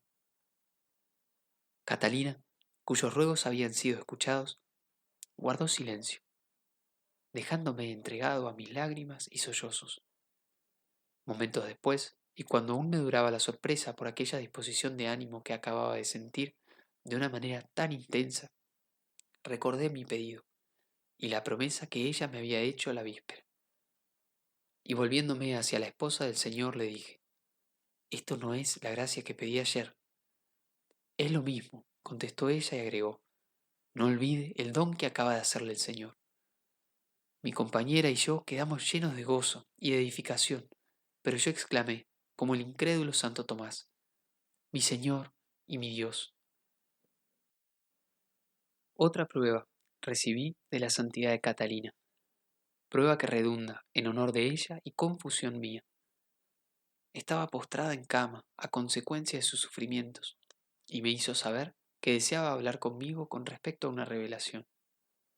Fui y me acerqué a su camastro, y ella, a pesar de la fiebre que la consumía, empezó a hablarme de Dios y de las cosas que le habían sido reveladas durante el día. Eran estas tan extraordinarias que, olvidando lo que acababa de ocurrirme a mí mismo, me pregunté, ¿deberé dar crédito a lo que me está diciendo? Mientras yo la miraba, en un estado de perplejidad, la expresión de su rostro cambió, adquiriendo la apariencia de un hombre de carácter duro que me estuviese mirando con fijeza y que me llenó de terror. Su rostro ovalado indicaba la plenitud de la vida, y todo su aspecto daba una impresión tal de majestad que revelaba bien a las claras la santa presencia de Dios. Imposible concebir una expresión tan dominadora y majestuosa como la que en ese momento tenía el rostro de ordinario tan apacible y manso de Catalina. Yo quedé completamente aterrorizado y exclamé, levantando ambas manos, «Oh, ¿quién me mira de esa manera?» Catalina contestó, «Es el que es». La visión desapareció y nuevamente vi el rostro de Catalina, que instantes antes no podía reconocer.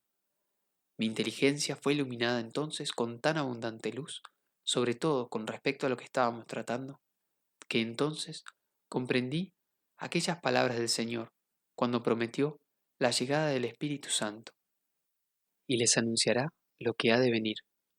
Evangelio de Juan, capítulo 16, versículo 13. Capítulo 9. De la admirable doctrina que le enseñó nuestro Señor y de cómo ella la adoptó por norma de vida. Examinemos ahora el edificio espiritual de la perfección de Catalina con la gracia de aquel que fue la piedra fundamental de la construcción. Y así como las almas fieles encuentran vida y fortaleza en la palabra del Señor, aprovechemos las lecciones que ella recibió directamente de la boca del amado Maestro. Según manifestó Catalina a sus confesores, en el comienzo de sus visiones, nuestro Señor se le aparecía mientras ella estaba meditando, y le decía, «Comprende, hija mía, qué eres tú y quién soy yo. Si aprendes estas dos cosas, recibirás las bendiciones de lo alto. Tú eres lo que no es. Yo soy el que es por excelencia. Si tu espíritu se penetra profundamente de esta verdad, el enemigo no podrá engañarte y evitarás todas sus acechanzas. Nunca consentirás en hacer algo que sea en contra de mis mandamientos y adquirirás sin dificultad la gracia, la verdad y la paz». En estas breves y sencillas palabras, ¿no encontramos la longitud, anchura y profundidad de que habla San Pablo a los cristianos de Éfeso? Nuestro Señor le dijo también en otra aparición, «Hija, piensa en mí y yo pensaré continuamente en ti». Catalina interpretó estas palabras en el sentido de que Dios le ordenaba, mediante ellas, desterrar del corazón todos los pensamientos propios y no pensar en otra cosa sino en Él, sin estar preocupada por ella misma ni por su salvación, de manera que ninguna distracción pudiese penetrar en su espíritu, pues Dios lo sabe todo y provee a las necesidades de los que piensan en Él y ponen en este pensamiento la suprema felicidad. De aquí que cuando nosotros expresábamos alguna ansiedad o temor por nosotros o por nuestros hermanos, ella solía decirnos: ¿a qué os preocupáis? Dejad todo en manos de la providencia. En medio de los mayores peligros, Dios vela por vosotros y siempre os protegerá. Esta virtud de la esperanza se la infundió su divino esposo cuando le dijo: yo pensaré continuamente en ti. Recuerdo que estando a bordo de un barco con ella y otras muchas personas, el viento amainó en tal forma a eso de medianoche que el piloto llegó a alarmarse. Estábamos en un canal peligroso, y si el viento nos tomaba de costado, estábamos en peligro de ser arrojados contra la costa. Yo puse en conocimiento de Catalina la situación en que nos encontrábamos, y ella me contestó con la misma entonación con que me hablaba siempre: ¿por qué se preocupa usted por estas cosas? ¿O permite que su espíritu se distraiga por tales pequeñeces? Yo guardé silencio, pues las palabras de Catalina me habían devuelto la calma, pero el viento empezó poco después a soplar en la dirección temida por el piloto, y entonces yo lo puse en conocimiento de Catalina: que cambie de rumbo en el nombre de Dios y se deje llevar en la dirección del viento que el cielo le enviará.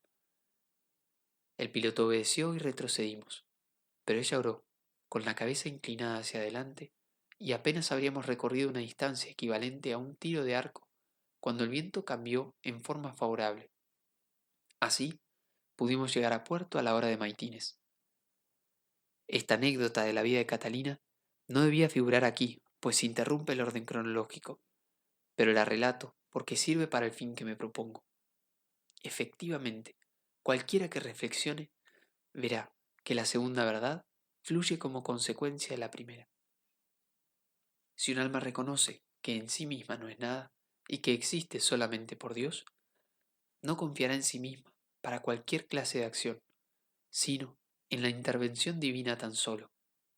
Esa alma pondrá toda su confianza en el Señor y colocará todos sus pensamientos en Él, según la frase del salmista. Esto no le impedirá hacer por ella misma todo cuanto le sea posible, porque esta santa confianza proviene del amor, y el amor produce en el espíritu el deseo del objeto amado, deseo que excita al alma a la realización de todos los actos capaces de satisfacerlo. La actividad está en relación con el amor, pero aquella no le impide poner su confianza en Dios y rechazar cualquier clase de seguridad en las propias fuerzas, puesto que el conocimiento que ha adquirido de su propia pequeñez y de la grandeza del Creador así se lo enseña. Me habló con frecuencia del estado en que se encuentra un alma que ama a su Creador, y solía decirme que el espíritu termina por no darse cuenta de sí mismo y por olvidarse no solo de sí, sino de todos los demás seres. Y como le pidiese una aclaración de esto, me dijo: el alma que comprende su pequeñez y que se convence de que todo lo bueno que posee proviene de su Creador, se resigna tan perfectamente y se sumerge de una manera tan total en Dios que todas sus actividades se dirigen hacia Él y se ejercitan en Él. Ese alma no quiere salirse del centro, en el cual ha encontrado la perfección de la felicidad, y esta unión de amor aumenta diariamente en ella y la transforma, por así decirlo, en Dios, de manera que es incapaz de tener otros pensamientos, otros deseos u otro amor que no sea el de Él. Este es un amor que no puede desviarse de su objeto, porque el alma sigue necesariamente a la voluntad divina y no hace nada, ni desea nada fuera de la voluntad de Dios. En esta unión del alma con Dios, Catalina encontró otra verdad que ella enseñó de una manera constante a aquellas personas a quienes dirigía. El alma unida a Dios, decía, le ama en la misma proporción con que detesta la parte sensitiva de su propio ser. El amor de Dios engendra necesariamente el odio al pecado, y cuando el alma descubre que el germen del pecado se encuentra en sus propios sentidos y que es en ellos donde tiene sus raíces, no puede por menos que aborrecer a sus propios sentidos y tratar, no de destruirlos, por supuesto, sino de aniquilar el vicio que hay en ellos, cosa que no puede conseguir sin grandes y continuos esfuerzos. Esta raíz del pecado existirá eternamente, pues según San Juan, si decimos que no tenemos pecado, nos engañamos a nosotros mismos, y la verdad no está con nosotros. Primera epístola de San Juan, capítulo 1, versículo 8. Oh eterna bondad de Dios, exclamaba Catalina, ¿qué has hecho? De las faltas sacas virtud, de las ofensas perdón, y en lo vil y despreciable haces brotar los pimpollos del amor. Hijos míos, procurad tener un santo odio de vosotros mismos. Este os hará humildes, os dará paciencia en las tribulaciones, moderación en la prosperidad, cautela en la manera de conduciros, y así os haréis gratos a Dios y a los hombres. Y agregaba, ay, ay de aquella alma que no posee este santo odio, pues donde no existe éste, reinará el amor hacia sí mismo, y el amor hacia sí mismo es la causa de todos los pecados y la raíz de todos los vicios. Esta misma doctrina se encuentra en las palabras que el apóstol oyó en el cielo, cuando pidió al Señor que le librase de la tentación. La fortaleza se perfecciona en la debilidad, y agrega, yo me glorío de mi debilidad, para que el poder de Cristo pueda habitar en mí. Por consiguiente, podemos sacar en conclusión que las enseñanzas de Catalina tuvieron como fundamento la firme roca de la virtud, que es Jesucristo. Capítulo 10. De las admirables victorias que obtuvo sobre las tentaciones y de su extraordinaria intimidad con nuestro Señor. El rey pacífico erigió la fortaleza del Líbano con el fin de defender a Jerusalén contra Damasco. El altanero príncipe de Babilonia, enemigo de la paz, montó en cólera, reunió sus ejércitos contra ella y ansió destruirla. Pero aquel que da y conserva la paz, rodeó la fortaleza con magníficas e inexpugnables defensas, y no solo las flechas del enemigo resultaron impotentes, sino que se volvieron contra los mismos que las lanzaban, y les dieron la muerte. De una manera análoga, cuando la antigua serpiente vio a Catalina, tan joven, subir a tan alto grado de perfección, se enfureció, no tanto por ella misma, sino por la gran cantidad de almas que por su intermedio habrían de salvarse, y por el gran beneficio que habrían de aportar a la Iglesia sus virtudes y sus enseñanzas. Por consiguiente, buscó en su infernal malicia la manera de seducirla. Pero el Dios de misericordia, que permitía tales ataques para aumento de la gloria de su esposa, dio a ésta tan excelentes armas de combate que la guerra resultó más beneficiosa para su espíritu que la misma paz. Primero le inspiró el pensamiento de pedir a Dios el don de la fortaleza. Así lo hizo ella insistentemente durante algunos días, y Dios, en recompensa a sus plegarias, le dio las instrucciones siguientes. Hija, si quieres adquirir la fortaleza, debes imitarme. Yo podía, con mi divino poder, haber frustrado los esfuerzos de Satanás y tomado otras medidas para anularlos, pero quiero instruirte mediante mis ejemplos y enseñarte a vencerle por medio de la cruz. Si quieres tener poder sobre tus enemigos, toma la cruz como salvaguardia. ¿No te han enseñado mis apóstoles que yo corrí con alegría hacia una muerte tan ignominiosa como la del Calvario? Acepta, por consiguiente, las pruebas y las aflicciones. Súfrelas no solo con paciencia, sino con placer.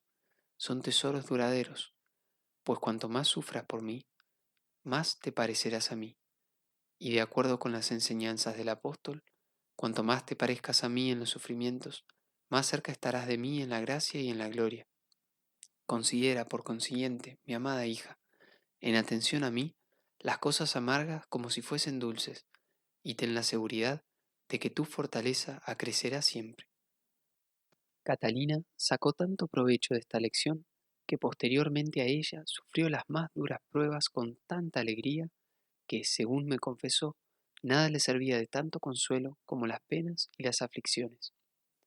Sufría cuando estaba privada de ellas, porque estaba segura de que eran las gemas preciosas que habían de enriquecer su corona celestial.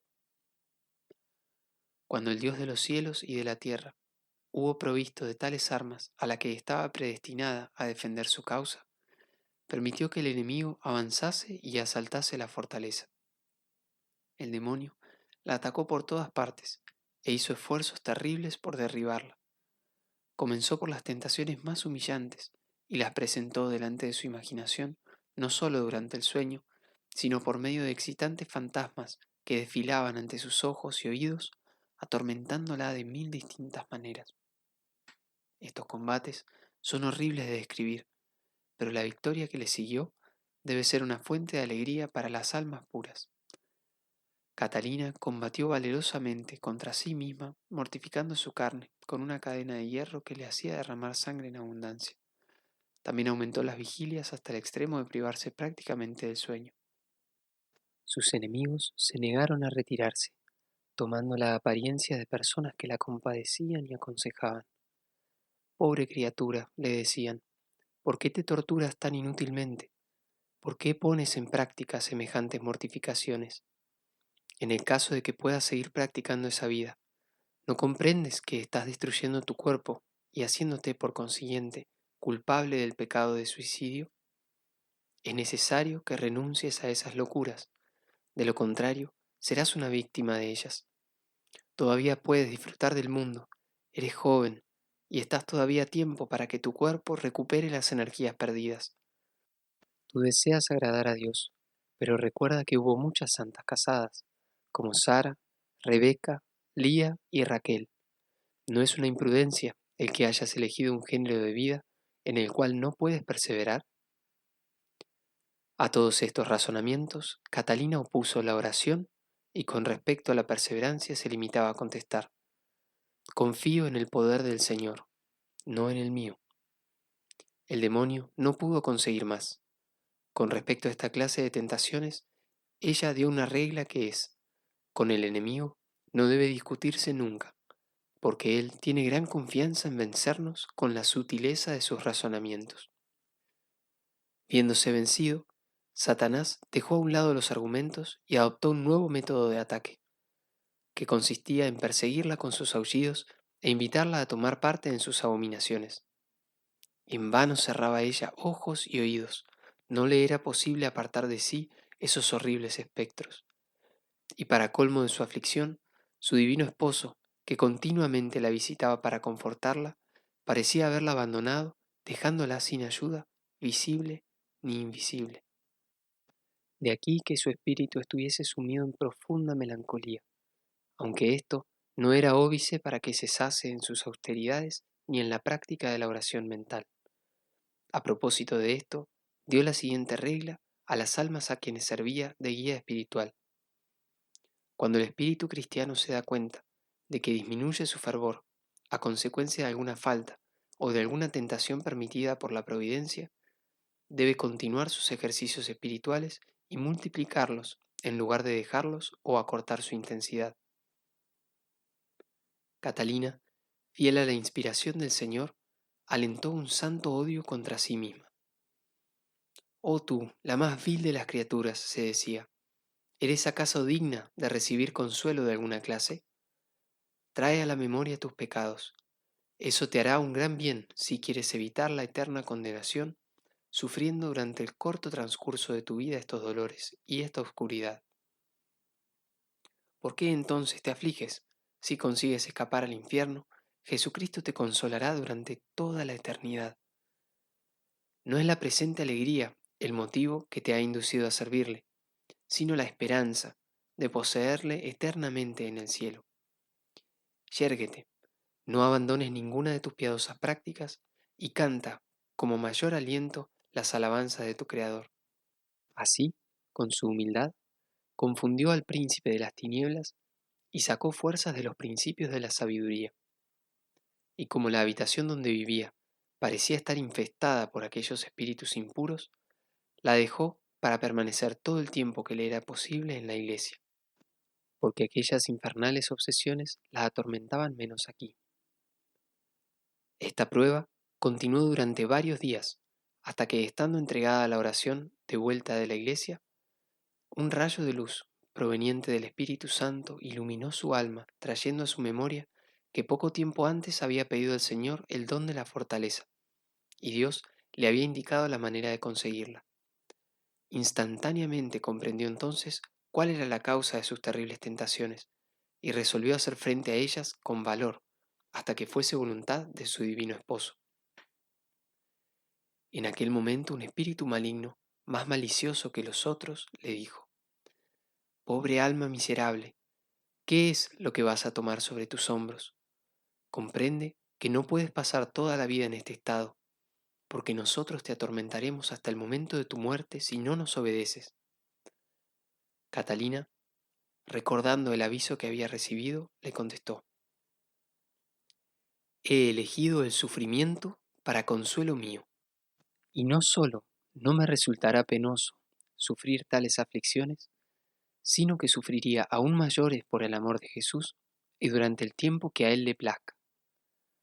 Apenas pronunciadas estas palabras, los demonios huyeron avergonzados por la derrota, y una gran luz del cielo descendió, llenando la habitación con un resplandor enceguecedor. En medio de aquella luz apareció nuestro Señor Jesucristo tal como estuvo en la cruz cuando abrió las puertas del cielo con el derramamiento de su sangre divina. «Catalina, hija mía», le dijo, «considera lo que he sufrido por ti, y nunca te resultará penoso el sufrir por mí». Dicho esto, asumió una forma menos dolorosa con el fin de confortar a Catalina, y le habló acerca de la victoria que ella acababa de conseguir. Ella, como lo hiciera San Antonio, le dijo: «Señor, ¿dónde estabas tú cuando mi corazón estaba tan atormentado?». «Yo estaba en medio de tu corazón», repuso el Señor. «Ah, Señor», replicó Catalina, «tú eres la eterna verdad, y yo me inclino humildemente ante tu majestad. Pero ¿cómo puedo creer que estabas en mi corazón cuando éste estaba lleno de tan detestables pensamientos? ¿Te dieron estos pensamientos agrado o dolor? Una tristeza y una pena excesivas. Estuviste apenada y sufriste, porque yo estaba oculto dentro de tu corazón. Si yo no hubiese estado allí, esos pensamientos habrían penetrado dentro de tu corazón y te habrían llenado de alegría, pero mi presencia te los hizo insoportables. Tuviste la voluntad de rechazarlos, porque estaban allí a pesar tuyo, y precisamente porque no conseguías rechazarlos, se te llenaba el alma de tristeza. Yo obré sobre tu alma y te defendí contra tu enemigo. Yo estaba dentro de ti y permití esos ataques porque podían resultarte útiles para tu salvación. Cuando hubo pasado el tiempo que yo había fijado para la prueba, te envié mi luz, y las sombras del infierno se disiparon, porque el demonio no puede resistir la luz. ¿No fui yo quien te hizo comprender que esa prueba era conveniente para que adquirieses la virtud de la fortaleza, y que era tu deber sufrirla con paciencia, pues haciéndolo así me darías placer? Porque tú la aceptaste de corazón, te libré al fin de ella con mi presencia. Lo que me agrada no es la aflicción en sí misma, sino la voluntad con que se soporta. Yo te creé a mi imagen y semejanza, y después me asemejé a ti, tomando tu naturaleza. Y nunca cesaré de hacerte cada día más parecida a mí, mientras tú no me ofrezcas algún obstáculo. Lo que hice durante mi vida mortal, continuaré haciéndolo en tu alma, mientras dure tu existencia. Por consiguiente, mi amada hija, no es virtud tuya, sino mía, el que hayas combatido tan generosamente y merecido tan abundante gracia. En adelante, te visitaré más frecuentemente y de una manera más familiar que antes». La visión desapareció, y Catalina quedó sumida en un gozo y una dulzura tales que no pueden expresarse con palabras. Especialmente su corazón estaba embriagado de alegría por la manera como el Señor le había dicho: «Catalina, hija mía. Cuando contó a su confesor lo que sintió entonces, le pidió que se dirigiese a ella con las mismas palabras, con el fin de renovar en su alma su inefable dulzura. A partir de este momento, su esposo celestial la visitó de una manera tan familiar que parecía increíble para quien no estuviese enterado de lo que había precedido. Pero el alma que conoce por experiencia que la bondad del Señor es superior a todo cuanto puede imaginarse, verá en lo que sigue cosas muy posibles y muy probables también. El Señor se le aparecía con frecuencia y estaba largo tiempo en su compañía, llevando consigo algunas veces a su Santa Madre, otras a Santo Domingo, o a ambos juntos, a Santa María Magdalena, a San Juan Evangelista, a San Pablo y a otros santos, bien juntos, bien separados. Pero por lo general se aparecía solo y conversaba con ella como un amigo con otro en términos de la mayor intimidad. Me confesó ruborizada que nuestro Señor recitaba salmos juntamente con ella mientras ambos paseaban por la habitación, como lo suelen hacer dos religiosos cuando recitan el oficio divino en parejas. La infinita benevolencia de Dios varía sus dones en cada uno de sus santos, de manera que su magnificencia se ponga de manifiesto tanto en los detalles como en la combinación de los mismos. Una vez que he mencionado la recitación de los salmos, debo informar a mis lectores que Catalina sabía leer sin que nadie se lo hubiese enseñado. Ella misma me contó que habiendo resuelto aprender a leer con el fin de poder recitar las horas canónicas y seguir los oficios divinos, estudió el abecedario con una de sus compañeras. Pero después de haber dedicado inútilmente algunas semanas a este trabajo, le vino el pensamiento de conseguir del cielo esta gracia, para no perder el tiempo que le ocuparía el aprendizaje. Una mañana, mientras estaba en oración, le dijo al Señor: Señor, si te es grato que yo aprenda a leer con el fin de poder recitar los oficios y cantar tus alabanzas, ten la bondad de enseñarme lo que yo no puedo aprender sola. En caso contrario, hágase tu voluntad. Permaneceré en mi ignorancia y emplearé en la meditación el tiempo que tú me permitas. Antes de que hubiese terminado la plegaria, el Señor le enseñó tan bien que cuando se levantó del suelo donde estaba arrodillada, leía cualquier manuscrito tan rápidamente y con tanta perfección como la persona más culta. Y lo que más asombro me causó fue que leía de corrido, pero sin deletrear las palabras, pues apenas conocía las letras.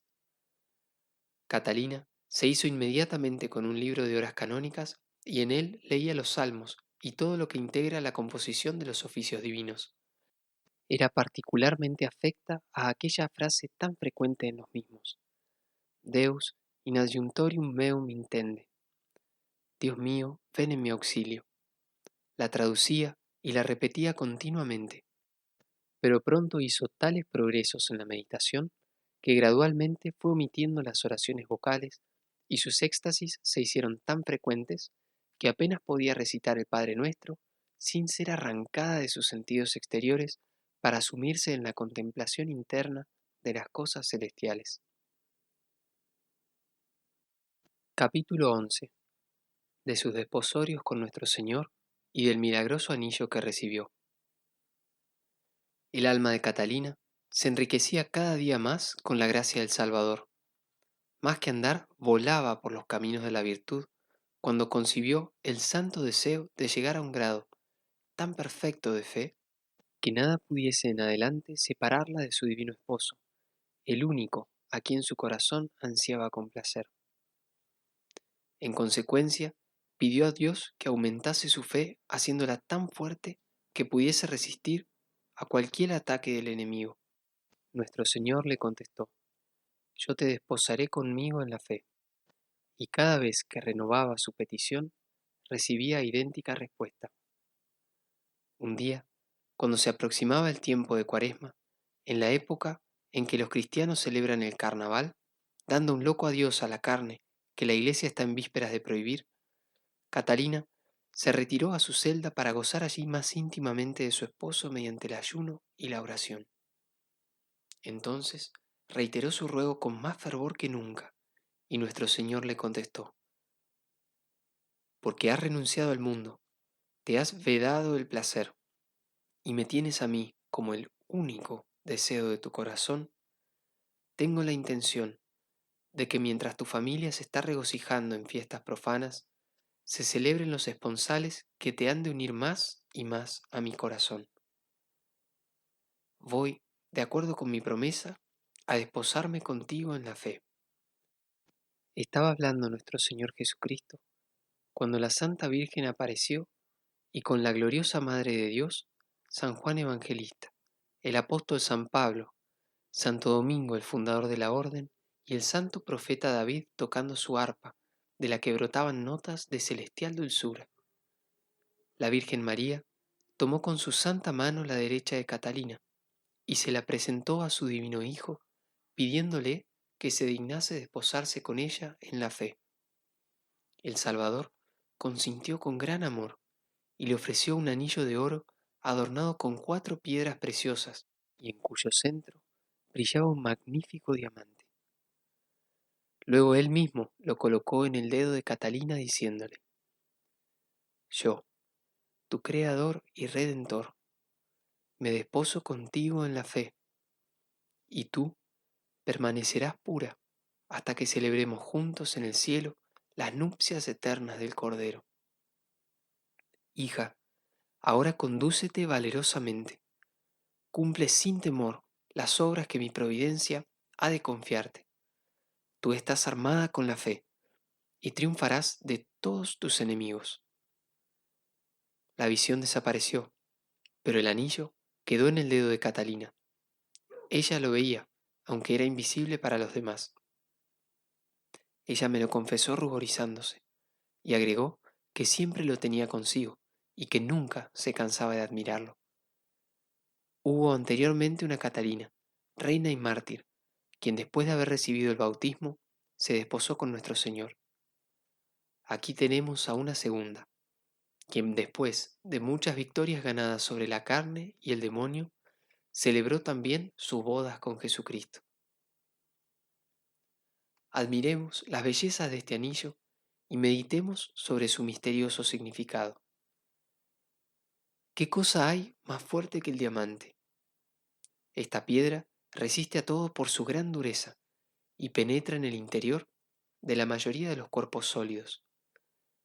Nada, como la sangre del Cordero, puede hacerla brillar tanto.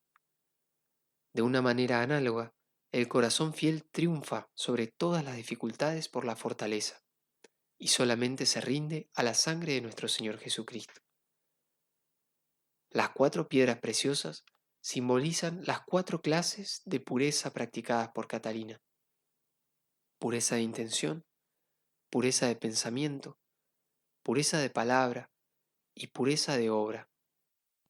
Estos esponsales me parecen a mí una confirmación de la divina gracia, y el anillo fue una prenda de la misma para ella, no para los otros.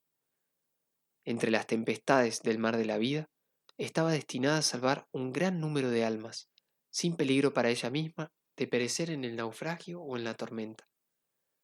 Los santos doctores explican por qué Dios frecuentemente revela por especial favor a sus predestinados que han de perseverar en su amor y su gracia. La razón es porque quiere colocarlos en medio de un mundo corrompido, para gloria de su nombre y para la salvación de las almas. El día de Pentecostés recibieron los apóstoles una prueba evidente de su misión. También se le dijo a San Pablo: te basta mi gracia.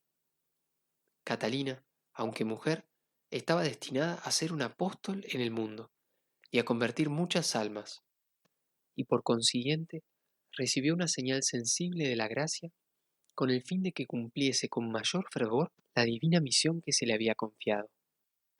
Lo más sorprendente en el caso de Catalina fue que esta prueba, transitoria para otros, fue permanente y hasta visible para ella. Yo creo que Dios quiso que fuese así a causa de la debilidad propia de su sexo, la novedad de su misión y la perversidad de los tiempos presentes, donde las dificultades son mayores que en cualquier otro, y que esto fue necesario para que ella pudiese mantenerse permanentemente en su santo acuerdo con el Señor. Con esta primera parte de su historia termina su vida silenciosa y retirada. En la segunda, veremos lo que hizo cuando le tocó actuar entre los hombres para gloria de Dios y salvación de las almas. Su guía fue siempre nuestro Señor Jesucristo, que vive y reina con el Padre y el Espíritu Santo por los siglos de los siglos. Amén.